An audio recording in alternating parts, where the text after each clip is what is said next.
बिस्मिल्लाहिर्रहमानिर्रहीम अल्हम्दुलिल्लाहि रब्बिल आलमीन वस्सलातु वस्सलामु अला सय्यिदिल अंबिया वल मुरसलीन अल्लाहुम्मा सल्लि व सल्लिम दाइमन अबदन अला हबीबिका खैरिल खल्क़ि कुल्लिहिम व अला आलिहि व अस्हाबिहि बारिक वसल्लिम। अल्हम्दुलिल्लाह, एक बार फिर हम अपने सिलसिले इस्तिखारा में आपके दरमियान मौजूद हैं और हमारे सिलसिले का आगाज़ अल्लाह के प्यारे रसूल सल्लल्लाहु ताला अलैहि वसल्लम के इरशादात से होता है और रमज़ान करीम के इस अजीम शान महीने जिसके बारे में हमारे नबी फरमा चुके हैं कि अगर तुम्हें पता चल जाए कि रमज़ान में क्या है तो तुम तमन्ना करोगे कि पूरा साल रमज़ान रहे। तो माशाअल्लाह इस सिलसिले के आगाज़ में एक बार फिर हदीस पाक आपके साथ पेश करते हैं। प्यारे आका सल्लल्लाहु ताला अलैहि वसल्लम के सहाबी हज़रत अबू हुरैरा रज़ियल्लाहु ताला अन्हु कहते हैं कि सरकार दो जहां सल्लल्लाहु ताला अलैहि वसल्लम ने इरशाद फरमाया, जो शख्स बहालत रोज़ा झूठ बोलना और उस पर अमल करना न छोड़े, अल्लाह ताला को इसकी कोई ज़रूरत नहीं कि उसने खाना पीना छोड़ दिया है। लम्हा फिक्रिया है। झूठ तो वैसे ही बहुत बुरा है, झूठों पर अल्लाह की लानत है। अगर आप लुगत उठाएं और लफ्ज़ लानत के माना पूछें तो लुगत आपको बताएगी कि लानत के माने अल्लाह की रहमत से दूर।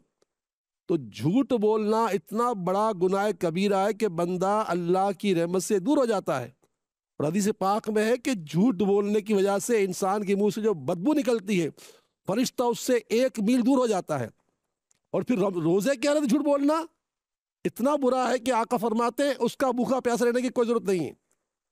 तो हमें चाहिए कि रमज़ान की ताज़ीम करते हुए झूठ से भी बचें और ऐसा बचे कि हमेशा बचते रहें, ताकि हमें अल्लाह ताला की रहमत से 12 घंटे 13 घंटे 14 घंटे भूखा रहना पड़ता है ना, तो ये भूख हमारी ज़ाया ना जाए। दुआ है कि अल्लाह ताला हम सबको रमज़ान की तकरीम करने की तौफीक अता फरमाए और झूठ से हमेशा महफूज रखे। आइए अपने सवालात का आगाज़ करते हैं। ये ख़त है मुल्तान से, टेम्बर मार्केट से। मोहतरम फरमाते हैं कि कारोबार ख़त्म हो गया, हर काम में रुकावट, फाकों की नौबत, कोई जादू या अमल बंदिश तो नहीं है। बेटे ने भी साथ छोड़ दिया, अल-अमान वल हफीज़। जनाब आला, सबसे पहला जवाब तो ये है कि कोई अमल बंदिश नहीं है। और याद रखिएगा कि ये सारी चीज़ें जो है ना, ये अल्लाह ताला की रहमत से दूर हो सकती हैं। मैं जो वजीफ़ा दूंगा वो तो अपनी जगह सही, मगर जो सबसे बड़ा वजीफ़ा है रमज़ान का हमारे दरमियान मौजूद है, इससे फ़ायदा उठा लीजिए। खास करके इसमें तो इफ्तार के वक्त समंदर की मछलियाँ भी हमारे दुआ मांगती हैं, इतना हमारा मर्तबा बढ़ जाता है। तो मोहतरम कोई रुकावट तो नहीं है। मैं आपको रिस्क के वज़ाइफ, तावीज़ात, नक्श भिजवा दूंगा जिससे इंशाअल्लाह ताला आपकी मुश्किल हल हो जाएगी। जादू बंदिश कुछ नहीं है। बेटे का दिल नरम हो जाए उसके लिए भिजवा दूंगा। इस वक्त जो मैं आपको वजीफा दे रहा हूँ वो मैं नहीं दे रहा, जिसका कलमा आपने पढ़ा है वो उनका फरमान है। सुनिए, सरकार करीम का फरमान है, सुबह का सोना रिस्क को रोक देता है। अगर फजर की नमाज मैं सोता रहा, मेरे भी बच्चे सोते रहे, तो हमने खुद अपने रिस्क को भगा दिया। सुबह का सोना रिस्क को रोक देता है। तो हमें पूरा रमज़ान है तो फजर की नमाज पढ़ लेते हैं, मगर पूरा साल पढ़नी है नमाज। फजर की नमाज अदा करें। और वजीफा सुनिए, मेरे आका फरमाते हैं सल्लल्लाहु ताला अलैहि वसल्लम कि जो शख्स अल्लाह ताला का ज़्यादा जिक्र करता है और मुझ पर दुरूद पढ़ता है, अल्लाह ताला उसकी तंगदस्ती दूर कर देता है। आपने फरमाया कि फाका है, फाके ख़त्म हो जाएंगे, रिस्क का मसला हल हो जाएगा, मगर करना क्या है? अल्लाह को राज़ी करने के लिए अपनी ज़बान को मसरूफ़ रखना है। अल्लाह ताला फरमाता है फ़ज़कुरूनी अज़कुरकुम, जब बंदा मुझे याद करता है यानी मेरा जिक्र करता है तो मैं भी उसको याद करता हूँ। यानी मेरा याद करना क्या होता है? मैं उस पर रहमत नाज़िल फरमाता हूँ।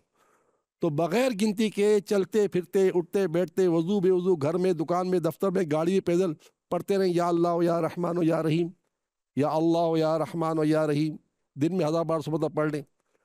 और सरकार करीम का फरमान है सल्लल्लाहु ताला अलैहि वसल्लम के जिसने दिन में 5 तस्बीह दुरूद पाक की पढ़ी وہ کبھی محتاج نہیں ہوگا۔ چنانچہ 5 تسبیحاں درود پاک کی پڑھ لیں، صلی اللہ علیہ وآلہ وسلم، صلی اللہ علیہ وآلہ وسلم۔ باقی آپ کا پورا ایڈریس موجود ہے انشاءاللہ تعالیٰ، جو میں آپ کو پورا علاج یا تو پہنچ چکا ہوگا یا پہنچ جائے گا۔ ہمارے پیارے نبی نے رمضان شریف میں ہر امتی کو 4 وظیفے دیے خاص۔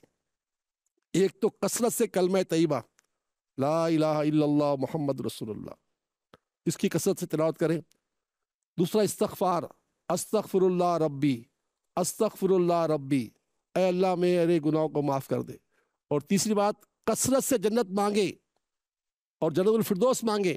اور چوتھی بات، اللہ تعالیٰ سے جہنم کے پناہ مانگے۔ یہ 4 کام تو ہمارے نبی نے قیامت تک نے دے دیے ہیں، اور خاص رمضان مزید دیے ہیں۔ تو دعا ہے کہ اللہ تعالیٰ اپنی رحمتوں سے ہمیں ان کاموں کو کری توفیق عطا فرمائے۔ بس رمضان شریف کا مہینہ رواں دواں ہے، خوب عبادت کیجئے، دعائیں مانگیے، اللہ تعالیٰ کی رحمت شامل حال ہے۔ تو پھر کل دوبارہ ملاقات ہوگی۔ خدا حافظ، السلام علیکم ورحمۃ اللہ وبرکاتہ۔